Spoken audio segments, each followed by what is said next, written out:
inaan soo dhaweeyo walaalkeen gudoomiyaha ururka komishanka ururka midowga Afrika Maxamed Ali Yuusuf oo nasiib wanaag xilka markuu la wareegay dalkii ugu horeeyay oo booqdo 54 wadan ururka ku jirta Soomaaliya ay noqotay waan ka mahad celinaynaa ururkan oo mahad celinaynaa Maxamed oo mahad celinaynaa in uu Soomaaliya uu siiyay muhiimadaas ay leedahay ururka midowga Afrika iyo Soomaaliya cilaaqaadka u dhaxeeya aad iyo aad ayaa loo garanayaa Soomaaliya waxay ka mid tahay aasaasyaashii ururka midowga Afrika maanta jira kii ka horeeyay ee ahaa OAU oo ay ka ahayd founding member waxa loo yaqaano ama asaase ururka sidoo kale Soomaaliya waxay taariikh dheer ku leedahay dib u xoreyntii qaaradda Afrika 1970kii iyo 80meeyadii wadamadii Afrika ee halgamaya beriga ayay hormuud Soomaaliya ka ahayd xoreyntoodii runtii qayb weyn ka qaadanay 1974kii waatii shirkii midowga Afrika lagu qabtay xamar Mogadishu Declaration waatii laga soo saaray oo dhammaantiis intiisa badan ku jihaysneed xoreyntii Afrika taariikhdaas ayaa Soomaaliya Afrika ay la leedahay chairperson cusub inuu taariikhdaasi xushmeeyay Soomaaliyana uu soo booqday aad ayaan uga mahad celinaynaa hase yeeshee meeshaas kuma ay akaanin Soomaaliya magay duruufii gaarka la kulantayna ururka midowga Afrika waa uu istaagay asaguna Soomaaliya in uu garab istaago waqtiyada ay duruufaha adag ku jirtay laga soo bilaabo 2007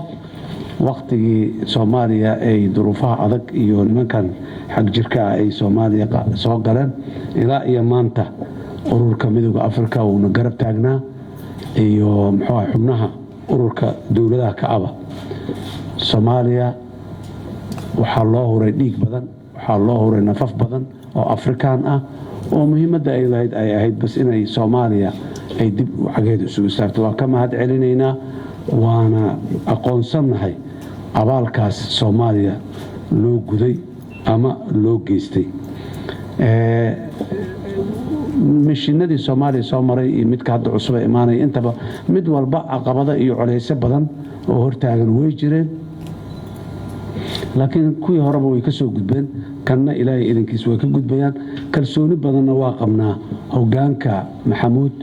mudane Maxamuud in uu caqabadahaas jiro waxa uu naga gudbin doono annaguna aan kala shaqayn doono si rasmi u buuxdo waxaan rabaa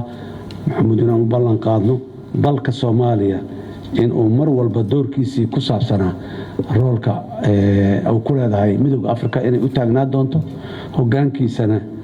maadaama aan boqolkiiba ku qanacsanahay aan garab istaagi doono. It's a great opportunity for Somalia and for me to receive today His Excellency Maxamed Ali Yuusuf, the new chairperson of the African Union. We are very much grateful for him to make Somalia the first country visited after he took over the office. Somalia and the African Union has a long history. We are, as Somalia is a founding member of the Organization of the African Union, OAU, an active member now, the African Union as well. Somalia has participated actively in the liberation of Africa in the 1970s and the early 80s, and we have contributed a lot. Today, Africa has paid back us, sacrificed the African boys and the African girls who came to this country to support Somalia to stand its own feet again. We really recognize and appreciate that level of sacrifice that the African Union and the member states of the African Union has made for Somalia. Today is another great day that we had a new leadership and a new mission, which we hope that will finish the task that has been assigned the African Union 18 years ago. Somalia has proven to be a very successful experience, an experiment for the African Union as the African problems for the African solution for African problems which has been proven that it is a fact and doable, and Africa can do and solve its own problems, of course, with the support of the international partners and the international community as well. We're looking forward the new mission will succeed and achieve its objectives under the leadership of His Excellency Chairperson Mahmoud, and we are very much grateful for that. Your Excellency, welcome to Somalia again.